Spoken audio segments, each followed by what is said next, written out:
MS academy में। इस video में हम 16 महाजनपदों की जो स्थापना हुई उस घटनाक्रम को देखेंगे। इतिहास की सीरीज में अभी तक हम लौह संस्कृति को पढ़ चुके हैं कि लौह संस्कृति का विकास किस प्रकार से हुआ, उसके विकास के पीछे किस प्रकार की विचारधारा थी और वह संस्कृति किन किन क्षेत्रों में किस किस रूप में डेवलप। लौह संस्कृति के बाद हम देखेंगे कि कृषि व्यवस्था एक अस्थायी व्यवस्था के रूप में हमको दिखने लगी और फिर हमको जो राजनीतिक व्यवस्था है वो देखने को मिलेगी और फिर हमको एक केंद्रीय रूप में राजनीतिक व्यवस्था देखने को मिलेगी। तो इस वीडियो में हम समझेंगे कि ये जो महाजनपद है ये किस प्रकार से विकसित हुए और वो कौन कौन से 16 महाजनपद हैं उनके विषय में हम देखेंगे। हम ये समझने की कोशिश करेंगे कि भारतीय राजनीतिक व्यवस्था में जो साम्राज्यों की उत्पत्ति का सिद्धांत है या साम्राज्य किस प्रकार से उत्पन्न हुए उसको हम देखेंगे। तो आइए शुरू करते हैं इस वीडियो को और ये समझने की कोशिश करते हैं कि भारत में राज्यों की जो व्यवस्था है प्रारंभिक काल में वो किस तरह से बनी। हम लोग वैदिक काल में देख रहे थे कि अपनी व्यक्तिगत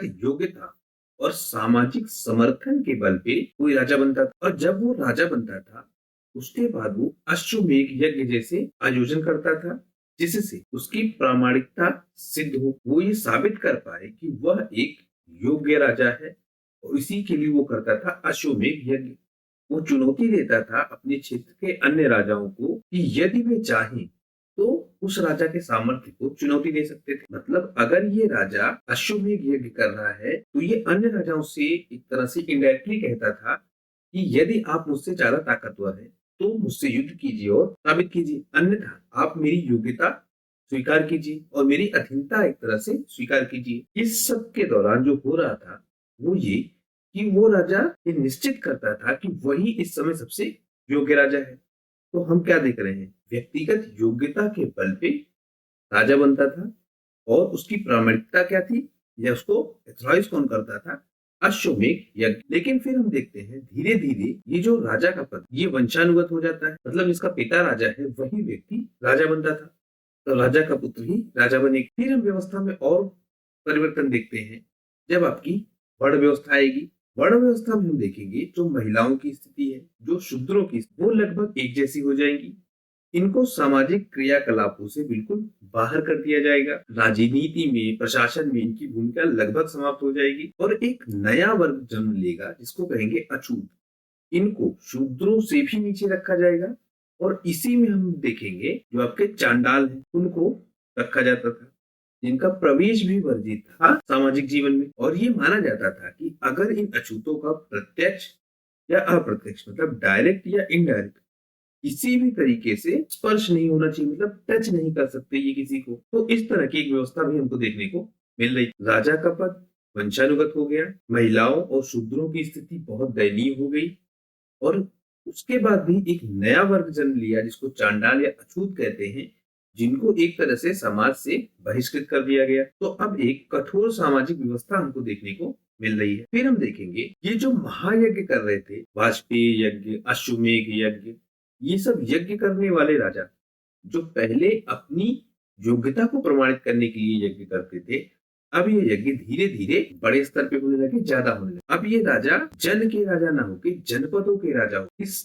तथ्य को जरा आप ध्यान से समझिए। जन का राजा होने का मतलब कि वो व्यक्तियों के राजा थे और व्यक्तियों के राजा होने का मतलब वो जननायक, मतलब जो जनता की सुरक्षा का दायित्व है, उनके सम्मान का दायित्व वो किस पे था, इस राजा पे। लेकिन अब ये राजा जनपदों का राजा, जनपदों का राजा होने का मतलब क्षेत्र का राजा और क्षेत्र का राजा होने का मतलब संसाधनों का राजा और संसाधनों का राजा होने का मतलब आर्थिक क्रियाओं का नियंत्रक। इस भूमिका में अब राजा बन गया।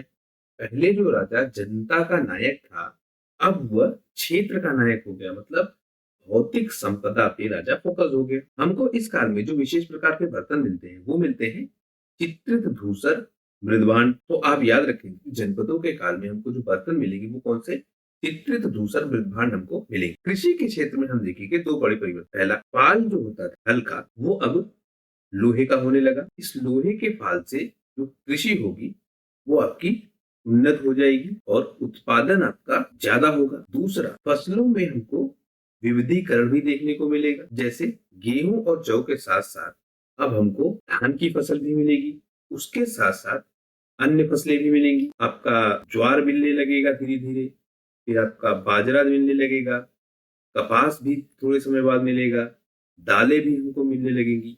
तो जो कृषि का विविधीकरण है वो हमको समय के साथ बढ़ता हुआ दिखेगा। लेकिन अब ध्यान रखेंगे, पहले आपको जो मिलेगा सबसे पहले वो क्या है? जौ है। तो अब धान की फसल भी हो रही है, और धान की फसल में भी हम देखेंगे कि अब पौध तैयार करके रोपण विधि से धान उगाया जा रहा है। इस विधि से धान उगाने पे हम देखेंगे जो धान का उत्पादन है वो भी तेजी से बढ़ेगा। अब धान का उत्पादन भी बढ़ेगा, कृषि क्षेत्र में भी बढ़ोतरी होगी, कृषि में उपयोग होने वाले जो यंत्र हैं वो भी ज्यादा डेवलप हो जाएंगे।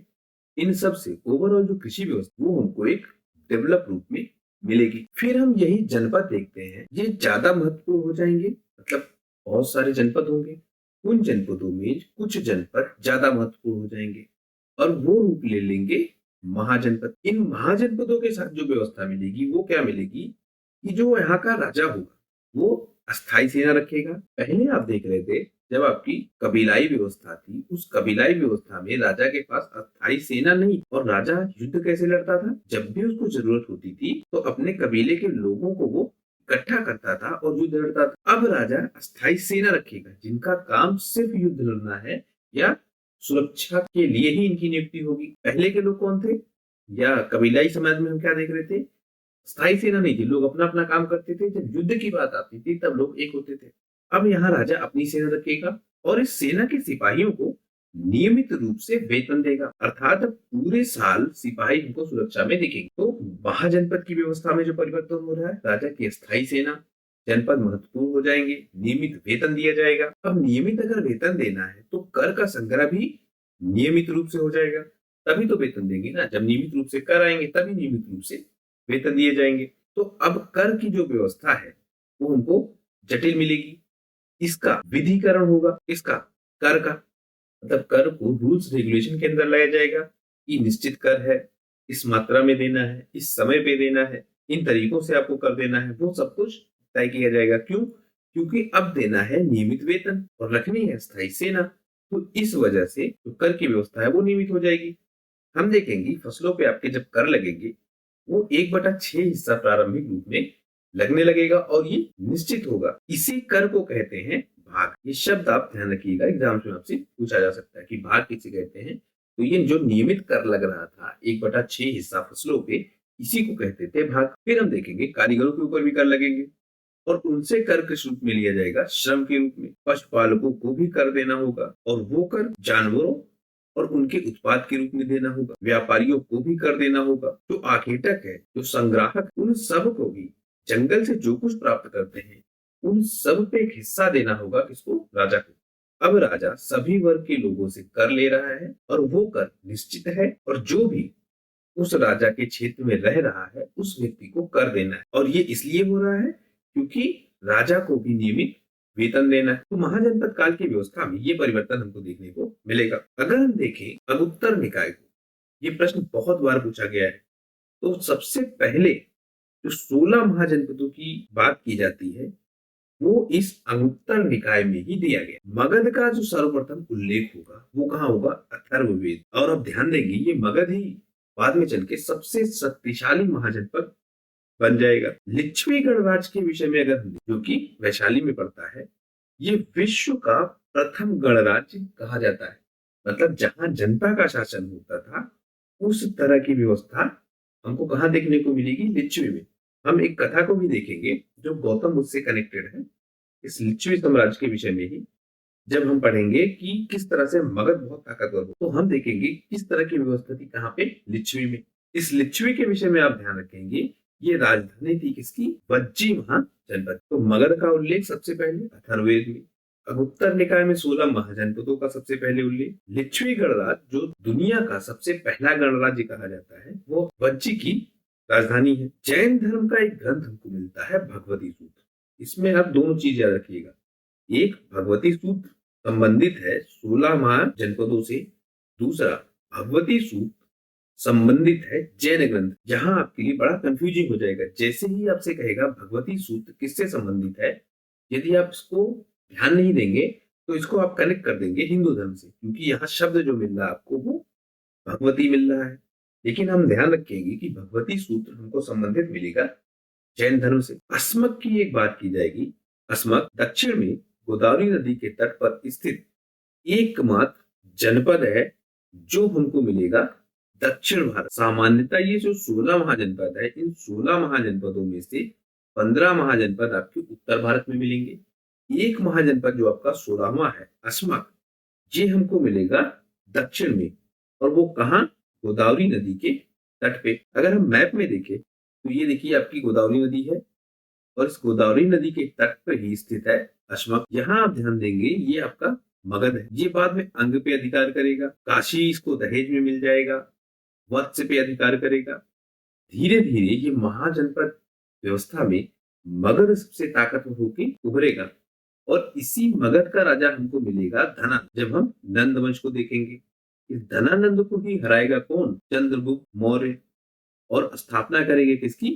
मौर्य वंश की। इसको हम आगे की वीडियोस में देखेंगे। एक रेफरेंस के लिए आप याद रखिए। हम देख लीजिए जो आपके 16 महाजनपद, उनकी राजधानी क्या है और वो 16 महाजनपद कौन कौन से। एग्जाम्स में बार बार ये पूछा जाएगा कि किस महाजनपद की राजधानी क्या है, या 16 महाजनपदों से भी संबंधित आपसे प्रश्न पूछा जाएगा कि ये जनपद कहाँ पे स्थित है, इसके पूर्व में कौन है, पश्चिम में कौन है। अगर डीप क्वेश्चन आपसे पूछना तो एक बार हम नॉर्मल समझ लेते हैं कि कौन सा जनपद है और उसकी राजधानी क्या है। काशी के विषय में हम देखेंगे तो काशी की राजधानी क्या मिलेगी? वाराणसी। जो लोग यूपी के हैं वो इसको आसानी से याद कर लेंगे। कैसे? क्योंकि वाराणसी में ही काशी विश्वनाथ मंदिर है, ये उनको पता हो, पहली चीज। दूसरी, वाराणसी के पास ही एक जगह है जिसको काशी कहा जाता है। दरअसल बहुत सारे लोग काशी और वाराणसी में कंफ्यूजन में भी रहते हैं कि ये दोनों एक ही जगह है, हालांकि अगल बगल की जरा सी जगह है। फिर हम देख लेंगे कौशल को, और इसकी राजधानी क्या मिलती है? रावस्ती। अंग को हम देखें कि राजधानी मिलती है चंपा या मालिनी भी उसको कहते हैं। मगध आप जरूर ध्यान रखेंगे, इसकी राजधानी है गिरिब्रज और राजगिरी जिसे कहते हैं। भज्जी की राजधानी विदेह या मिथिला जिसे कहते हैं। इस साल के रेफरेंस में हम देखें तो 2-3 महाजनपद जो बहुत फेमस, उनको आपको याद रखिए। एक आप याद रखिए कौशल को, एक आप याद रखिए मगध को, एक आप याद रखिए भज्जी को। इन तीनों को तो जरूर याद रखिए। जब मैच कराने को आपसे आएगा तो इस बात की पूरी संभावना है कि ये तीन उस ऑप्शन में जरूर रहेंगे। मल्ल के विषय में देखें तो इसकी राजधानी है कुशीनगर और पावा। ये कुशीनगर वही स्थान है जहां गौतम बुद्ध ने अपने प्राण त्यागे थे, ये आप ध्यान रखेंगे। चेदी की राजधानी क्या है? शुक्ति, और इसको शुक्तिमती भी कहते हैं। वत्स की राजधानी है कौशाम्बी। कुरु की राजधानी है इंद्रप्रस्थ। पांचाल की हमको 2 राजधानी मिलेगी।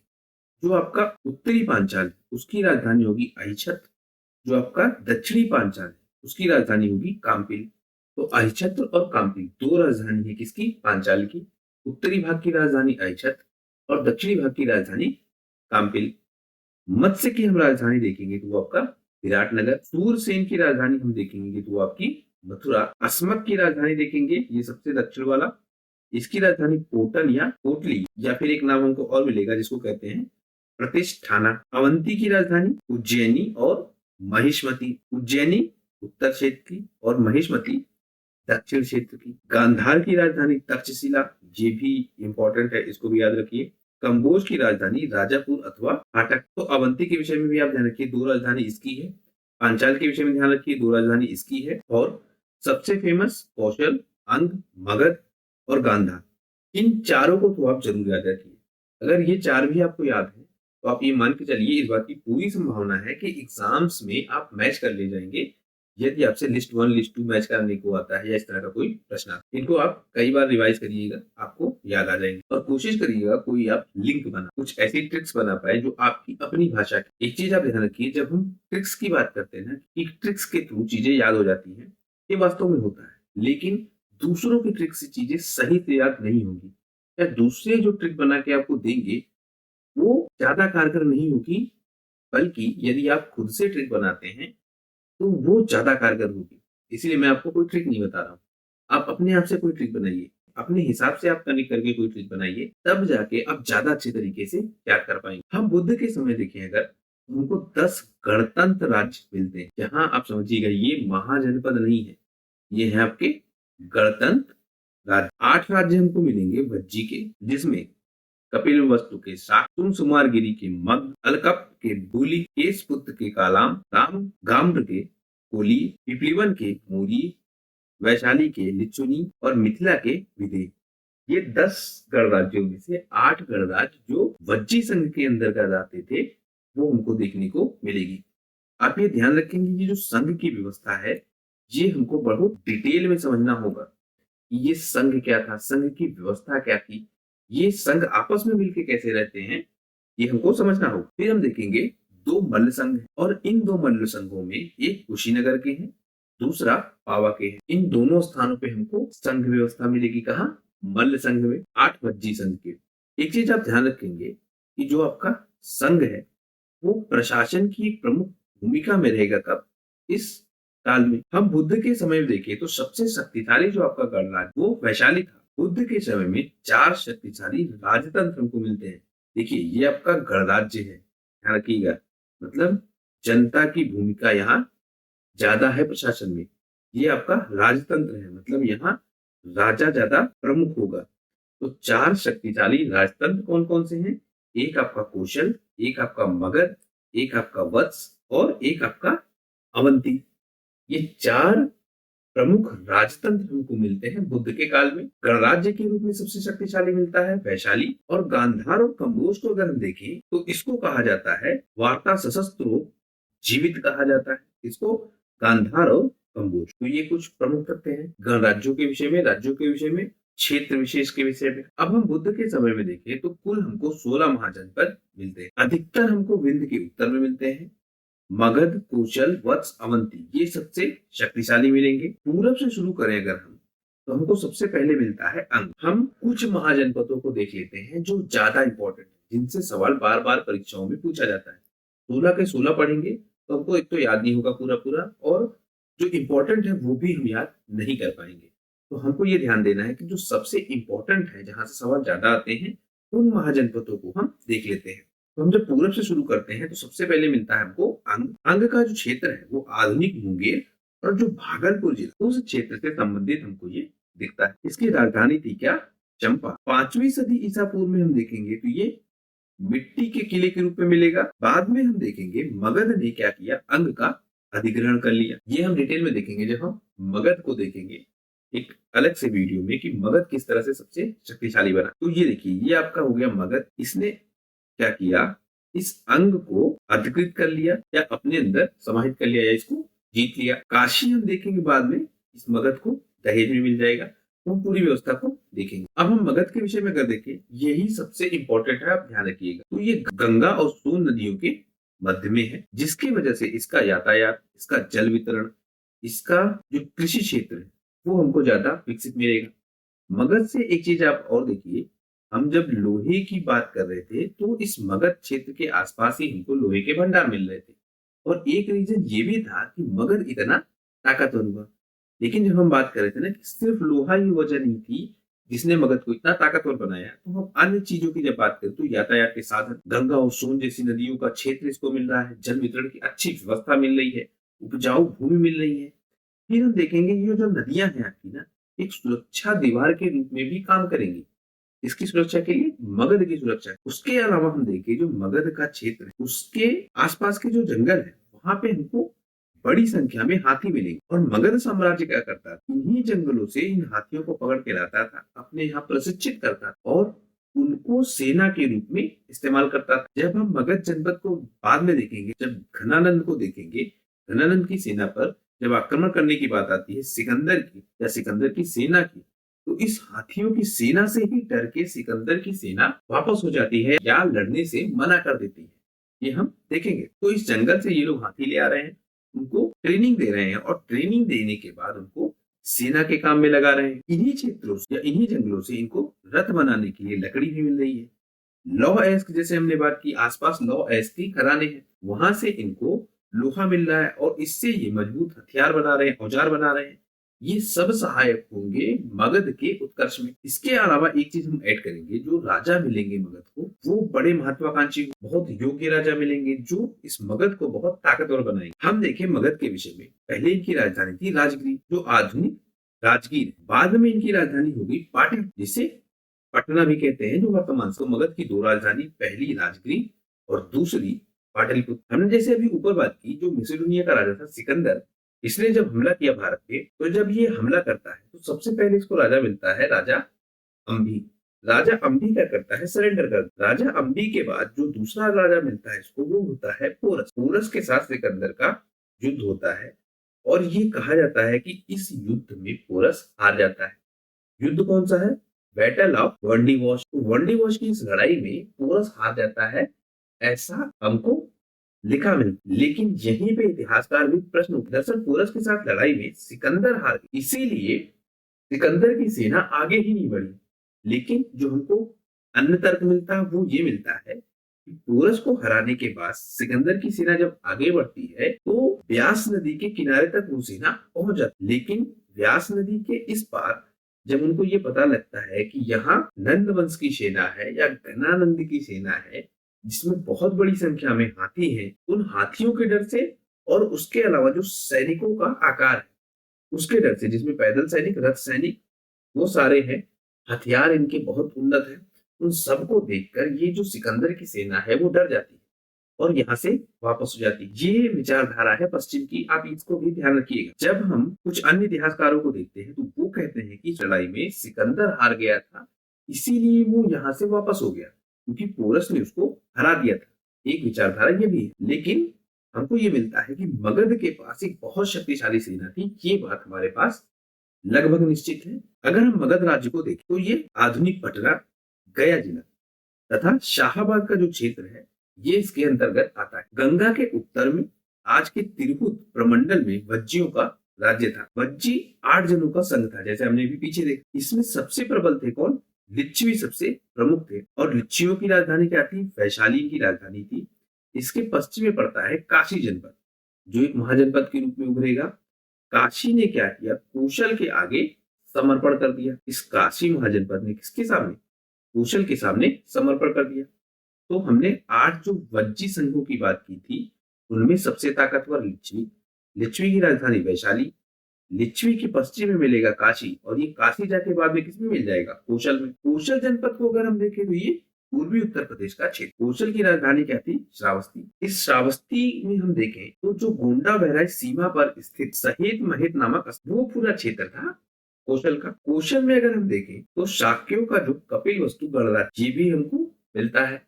अभी शाक्य वंश आप देखेंगे किससे संबंधित है, तो आप इतिहास के क्रम में ध्यान रखेंगे तो कौशल में ही शाक्य वंश है या शाक्यों का जो राज्य कौन सा? कपिल वस्तु, वो भी शामिल था। कपिल वस्तु इनकी पहली राजधानी थी, जिसकी पहचान बस्ती जिले के पिपरहवा से की जाती है। शाक्यों की राजधानी पिपरहवा से दूर लुम्बिनी नामक स्थान पे भी था और ये लुम्बिनी इनकी दूसरी राजधानी थी। और इसी लुम्बिनी में जन्म होता है किसका? गौतम बुद्ध का। तो कौशल के विषय में हमने देख लिया। कौशल के पड़ोस में एक राज्य था मल्लो का गणराज्य। इसकी राजधानी थी क्या? कुशीनारा। कुशीनारा हम देखें तो वर्तमान में जो आपका देवरिया जिला है और इसका कसिया क्षेत्र है वो पड़ता था इस क्षेत्र के अंतर्गत। कुशीनारा में ही बुद्ध की मृत्यु हुई थी। अब अगर हम पश्चिम ओर देखें तो यमुना के तट पे हमको मिलता है वत्स जनपद। वत्स की राजधानी कौशाम्बी। वत्स पुराने कुरुवंशी, जब हमने पुराणों की बात की थी उसमें एक उदाहरण मिलता था कि कुरुवंश के क्षेत्र में बाढ़ आ गई थी और ये लोग हस्तिनापुर को छोड़ के कौशाम्बी चले गए, ऐसा विवरण हमको मिल रहा है। तो ये वत्स वही क्षेत्र है जहाँ पे हस्तिनापुर के कुरुवंशी आके बसे थे। उसके बाद हम देखेंगे जो पश्चिमी उत्तर प्रदेश है वहां हमको कुरु पांचाल जनपद भी देखने को मिलेगा। फिर एक मिलेगा आपका अवंती। अवंती में हम देखें जो मध्य मालवा का क्षेत्र है और मध्य प्रदेश का सीमावर्ती क्षेत्र है, ये शामिल मिलेगा अवंती में। अवंती के उत्तर भाग में हम देखेंगे इसकी राजधानी है जिसको कहेंगे उज्जैन। और लौह कर्म का बड़े स्तर पे उत्पादन होता है कहाँ पे? उज्जैन में, जिसकी वजह से इसकी जो पहले राजधानी थी महिष्मती वो कहीं ना कहीं पिछड़ जाती है। तो अवंती में 2 राजधानी कौन सी? एक हमको मिलती है उज्जैन और एक हमको मिलती है महिष्मती पहले राजधानी होती है, दूसरी राजधानी कौन सी होती है? उज्जैन। और महिष्मती से उज्जैन क्यों ट्रांसफर हुई राजधानी? क्योंकि जो लौह कर्म का विकास है वो महिष्मती में पिछड़ जाता है और उज्जैन इसमें आगे निकल जाता है, इसलिए हमको अवंती की दूसरी राजधानी देखने को मिल रही है। और अवंती के जो दक्षिणी भाग है उसकी राजधानी कौन थी? महिष्मती। और बाद में ये राजधानी का स्थान कौन ले लेगा? उज्जैन। तो उत्तरी भाग में ज्यादा अधिकार पहले उज्जैन का होगा, दक्षिणी भाग में ज्यादा अधिकार पहले महिष्मती का होगा, लेकिन बाद में उज्जैन का ही अधिकार पूरे अवंती जनपद पे हो जाएगा। तो ये वो 16 महाजनपद है जिनके विषय में हमने देखा, उनकी राजधानियों के विषय में देखा। उसके अलावा हमने जो बहुत इंपॉर्टेंट महाजनपद है जिनसे बार बार प्रश्न आते हैं परीक्षाओं में, उनके विषय में भी हमने कुछ तथ्य देख लिए। एक महाजनपद जो सबसे प्रमुख है और जो सबसे ताकतवर होके एक अखिल भारतीय साम्राज्य के रूप में स्थापित होगा, वो हमको मिलेगा मगध के रूप में। तो हम मगध के क्षेत्र को या मगध के साम्राज्य को एक अलग से वीडियो में एडिशनल देखेंगे डिटेल के। इस वीडियो में जो महाजनपद से संबंधित तथ्य हैं वो मैंने एक जगह बताने की कोशिश। आशा करता हूँ ये वीडियो आपको पसंद आया हो। यदि ये वीडियो आपको पसंद आया हो तो अपने दोस्तों के साथ इसे शेयर कीजिए, सब्सक्राइब कीजिए इस चैनल को, और आपके यदि कोई डाउट है तो प्लीज कमेंट करके पूछिए। मैं कोशिश करूंगा आपके कमेंट्स का उत्तर देने की और आपके डाउट्स को सॉल्व करने की। आपका इस चैनल से जुड़ने के लिए और इस वीडियो के लिए बहुत बहुत धन्यवाद। आपका दिन शुभ हो।